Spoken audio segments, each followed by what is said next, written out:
Some arguments refute themselves with surface nonsense evident to anyone. A glittering example is the recurring argument that operators buy federal oil and gas leases in order to do nothing with them. That whopper surfaced again this month around a Department of Interior report showing 2/3 of offshore acreage and half of onshore acreage held under federal leases remains idle.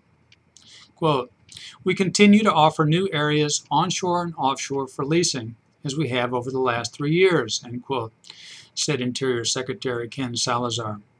Quoting again, "And we also want companies to develop the tens of millions of acres they've already leased but have left sitting idle in order to further reduce our reliance on foreign oil as quickly as possible," end quote. See, Interior has offered plenty of land for lease. Oil companies are dragging their feet. If only they'd get busy, oil and gas production would rise, exports would fall, and Interior might then lease more land. Anyone who understands how operators manage leaseholds and oil and gas plays knows this scenario is loopy. Others might be fooled.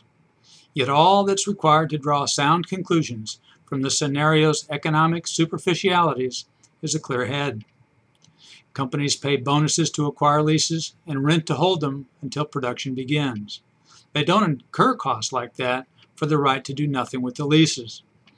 The existence of undrilled leases testifies not to the indolence of leaseholders, but to realities of the business, including but not limited to time spent waiting for permits from interior agencies.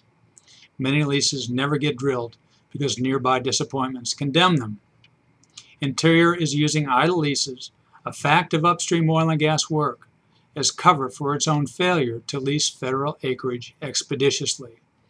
It wants Americans to believe companies pay billions of dollars every year for rights they intend never to exercise.